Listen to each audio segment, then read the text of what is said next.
Okay. So I'm Mary Elizabeth. I'm the communications manager at Georgia Organics, and I'm here with Howard Berk with Ellijay Mushrooms.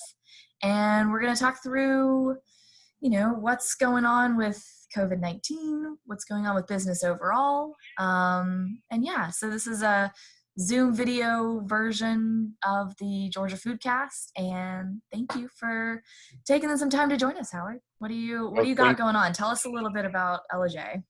Thank you very much for having me. So Ellijay Mushrooms came to light after my new business partners found me through my other mushroom company called Two Fun Guys, which we enable the home gardener to take mushroom plugs and put it into freshly cut wood and grow their own mushrooms at home for years to come. So my new partners in Ellijay found me through that, and we decided to start a commercial, grow more mushrooms so we can feed the public and give out really good food and show people what mushrooms are supposed to taste like and feel like, and not your slimy mushrooms that you had growing up that your mom made you eat. So we wanted to change the narrative and educate people about that mushrooms are really a superfood and they keep your immune system up and keep you healthy. So that's part of one of our missions. To do that. So in the spring of 2018, we decided to start building out the farm. It took about 6 months to get everything up and running, and then our first harvest was October 2018, which was really exciting to see the first mushrooms come up. Yeah, I bet. We started with shiitake mushrooms, and then just recently, within the last 2 months, we've mastered at our farm. I've been growing mushrooms for about 12 years.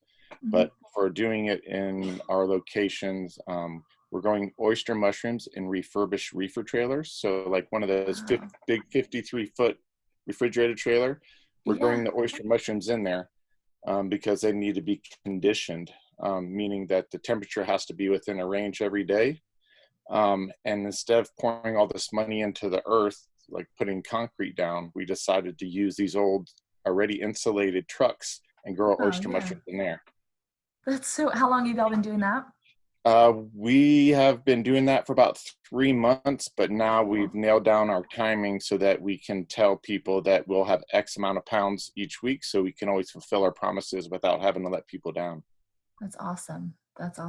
How did you get started with mushrooms? What was the I get the draw, but what was it for you? I actually found my first mushroom partner, Todd Pittard, when we helped start the Chambly Farmers Market about 10 years ago. Awesome. So we were part of that, which now has moved to Brookhaven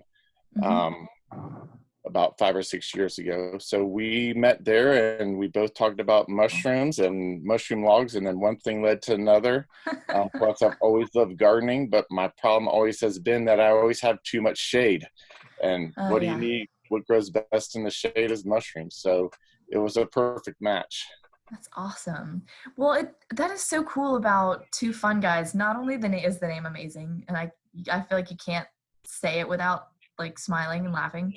I was just watching that was it Steve Martin and Dan Aykroyd, Two Wild and Crazy Guys? That's what I visualize that. Yeah, great. So how's business on that side of things been now? Because there's obviously such a resurgence in interest in gardening and growing your own food, and I'm sure that's always been a strong business, but has it been increased now? Yeah, it's pretty insane. Everybody, which is great for all the farmers, is that people are starting to say, where has my food coming from? If I can't get to the store and out of the house, how am I going to eat? You don't have to have a cow back there. Right. You can have enough food, especially mushrooms, that have a great amount of protein in it. So we're seeing everybody wants to be a home gardener, a mushroom farmer. So it's been really good. That's awesome. That's so cool. I know we've been having a lot of gardening conversations at Georgia Organics, and a lot of that for us, from our perspective, is we are within this incredible network of farmers and experts at growing food, and what is that sort of, what is the ecosystem of that? You can't grow in, I have a front stoop situation space to work with. I can't grow all of my food, but I Right. can find some kind of personal ecosystem between what I know I can get through a farm box or a CSA, what I can grow on my own, things like that. And then just kind of like cool things that honestly I wouldn't think of growing my own mushrooms off the top of my head. But Right. knowing that's possible is very exciting and sounds pretty fun too. Yeah, even if you didn't have much space at home, you could have an herb garden, but then Mhm. also be aware of your CSA. Other, like a lot of the restaurants now in Brookhaven are delivering to the home, so they've kind of turned Yeah. into a food pantry, like the uh, word of mouth restaurants. Haven, Valenza, and Arnett, those guys are now taking their product. We put our mushrooms up there. They're offering it up Mm-hmm. on the list and say, hey, we can deliver in the Brookhaven area Super fresh cool. food and you could cook at home. So Yeah. you're seeing a lot of people adapt to how they're delivering the food and getting it out there. That Mm. also goes for the CSAs. We're Yeah. getting a lot of calls, which is great for CSAs wanting mushrooms added to their variety, which Yeah. we love. We're looking since the COVID-19 things started to happen. Right before that, we had a lot of inventory because we picked up a bunch of new customers in Asheville, and Mm. then the bottom dropped out, and we had Yeah. to rethink, like, what do we do? And it presented a lot of challenges. Instead of kind of being down and like, oh man, it's the end of the world, we got together with my partners and figured out, let's figure out how we're going to keep our employees here. Mm-hmm. And we had a lot of things in motion. We have 2 more greenhouses that we're about to build. We had to build a platform for oyster house. So we're just finding different things to kind of keep our team together throughout this. And Yeah. then also kind of find new avenues to distribute the mushrooms through Mm-hmm. CSAs, through our website. Yeah. We've been very fortunate to work with Georgia Organics and do midweek drops through the Georgia Food Fight. Mm-hmm. There's also some pop-up markets coming up this week Yeah. where you can do pickups at Wrecking Bar Mm-hmm. on April 29th, and I think that's going to be a few weeks repeating after that. Yeah. So there's a lot of really cool avenues that people are adapting to find a way to get food. Yeah. Yeah. Well, and I definitely want to talk some more about that. The Food Fight Georgia initiative is so amazing. I mean, it's funding, in part from Jamestown Charitable Foundation. So we worked with them, kind of got this off the ground with this initial batch of participating restaurants, and these boxes, these farm produce boxes that are going to these currently unemployed restaurant workers are beautiful, and we're able to provide these for free. And I know we just chatted about kind of how special these are, and it's really cool to see on social media everyone posting about them and giving the farmers shout outs for saying like, oh my god, I have these like fresh mushrooms and fresh strawberries and bread for root baking, and like I'm going through a really hard time right now, and this is like a little ray of sunshine. So how has that been for you? And like, talk about doing some of those drop offs, and like I think you said Staple House and Miller Union recently. Yeah, we just delivered to Staple House and Miller Union, and the feedback we're hearing from the chefs when we drop off and the staff, they're getting feedback from the people that are fortunate enough to get these farm boxes, and they're just loving it. The fresh Yeah, food, it's cool. it's just keeping them, giving them some extra nutrients in their diet, so they don't have Mm-hmm. to eat chips and stuff like that, because Right. times are tough. It's been very rewarding. It just keeps you Awesome. motivated to go through this. And also for us, one of our big missions is we've been giving back. We love to give back. Yeah. We do a lot of stuff with Atlanta Urban Agriculture here in Mm-hmm. Atlanta. We love that group. Anytime they need anything, we donate. So Yeah. with a lot of the mushrooms we had, we've donated to like Miller Union, Yeah. to Alden here in Chamblee, to Hopsticks, and all these places that are, making meals for the hospital workers, Mm-hmm. for delivery people, for all these other industries that are at the front Okay. lines. They're making meals for them and turning their businesses into like a so-called soup kitchen. So Yeah. we have put the word out that we have, extra mushrooms, and, wanting to drop them off so they can be, before they go to waste, that they can be Yeah. used to feed people. Yeah, man. Now, how do you balance deciding, as you're planning out kind of where your product is going during the week? You've got several different like kind of revenue generating avenues happening, like, Food Fight Georgia, you're being paid for that product, and the pop-up market, like you were saying, launches. Let's see, buying opens Fridays through Sundays, and then the market is Wednesdays. And I know you were saying we're headed into the first week. You've already got a couple orders coming in there before it's even been like fully rolled out. So that's good. So like, how are you balancing that within these other, I'm sure you're getting now so many asks for these donations that are going to feed frontline workers, that are going like soup kitchens, like you're saying.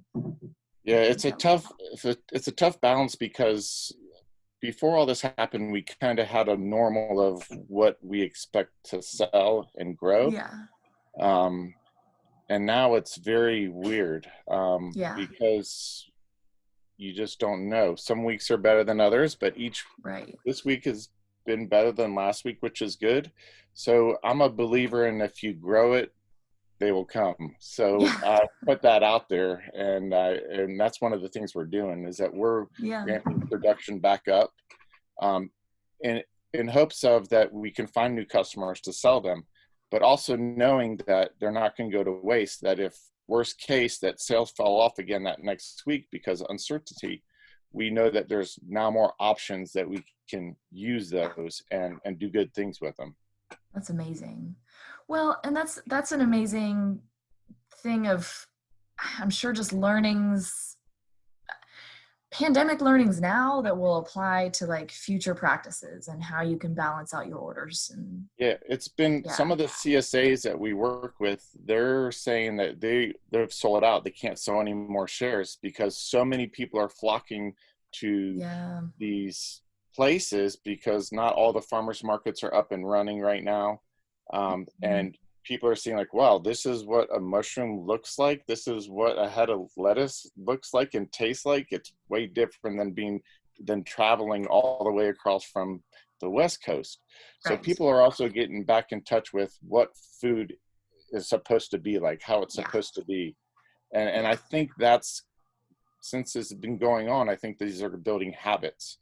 And I think we're going to see a lot more people. I'm hoping that people are going to continue to go to the farmer's market and look for that high quality food locally. Right. Well, and my biggest thing is always, not only is it beautiful to reconnect with how food really should look and taste, but to know the person growing your food, to know the person that pulled this out of the ground and is giving it to you, like 1 to 4 sets of hands have touched this food to get it to you. And it's just special developing those relationships with the farm. Know your farmer and treasure your farmer is what we always say over here. Yeah. We take pride in every mushroom we harvest. We take pride in one another. We care about everybody we work with. We just really put the love into it, even though it's hard work.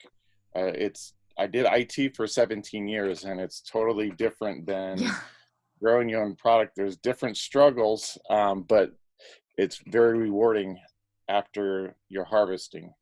Yeah, that's so cool. Well, to kind of wrap us up, we want to keep these pretty short and sweet for folks to stay tuned and keep their focus. If you had, I don't know, do you have any advice for other farmers, other business owners, kind of what this has brought to light for you? Yeah, I think a couple things is, one, I would say, I've heard people talk about, should they plant their spring garden or not, because they don't know if they're going to be able to sell it. But I tell them, and it's just my 2 cents, is that if you don't sell it, you're not going to have a chance. I mean, if you don't plant it, you don't have a chance to sell it. I say plant it, grow it, and they will come. Yeah. Once the food is there and they see it, how much effort they put into it, how beautiful it is, and how Mm-hmm. healthy and fresh it is, that they're going to want to buy it. And Right. also to look at different avenues. We got hooked up with Garnish and Gather. They're a local Yeah. meal kit place here in town. They're always looking for farmers. So there's a bunch of new outlets that you kind of have to think outside the box in a sense. And I hate using that word, but different CSAs, Yeah. just Google it, look at different Yeah. meal kit deliveries. So you kind of have to go outside the area and look for different avenues that might only want, 30 heads of lettuce. So you don't have to Right. have thousands of heads to, make a difference and get a new avenue. So those type of things that we're looking at every day. Yeah. Well, and I mean, I just from our perspective within Georgia Organics, you've been very active at like pursuing those things. I know you were one of the early ones that got into our good food guide, and again, just it feels like very much like you're just like raising your hand always, like willing Yeah. and able to participate. And we're very thankful for being part of Georgia Organics. The Yeah. stuff that Georgia Organics is doing right now for the farming community is just amazing. Awesome. The Thank you. work every day, I'm getting emails from all hours of the day saying this could be an opportunity, and it's just, we're so thankful for that, and want to thank you guys. Good, And good. having Well, me here on the Georgia Foodcast is a great opportunity to get the word out as well. awesome. Well, glad to do it, and yeah, excited to. So we've got the midweek market that can be found at within the Georgia Organics Farm to Restaurant program. Where else can folks get a hold of your mushrooms? You could go to elijmushrooms.com. Perfect. And there's pickup locations at the farm in Ellijay, and there's a Mm-hmm. pickup location in Brookhaven. And we're looking for a few other locations to have pickups. But Oh, definitely awesome. through the weekly pickups right now at the Wrecking Bar. I think Mm-hmm. pickups are in the evening from 4 p.m. to 8 p.m. Mm-hmm. And there's no traffic in Atlanta right now, so it's a good Yep, time to go get your it's food perfect down there and time. support your farmer. And get food from Wrecking Bar, which is delicious Yes, and amazing, and some of and their some beer awesome to beer. go. Yeah. Yeah, Yeah. that's been Well, a thank good you thing so is the to-go much. beers. Yeah, Yeah. Oh my gosh. Yeah. That and like to go wine and what, it's perfect. Well, thank you so much. And again, ljmushrooms.com. I know you're on social media as well. Within our Good Food Guide, part of Food Fight Georgia, part of our midweek pop-up market at Wrecking Bar. So it's pretty easy to get a hold of you. yes. Thank All you all right. very much. Thanks, Howard.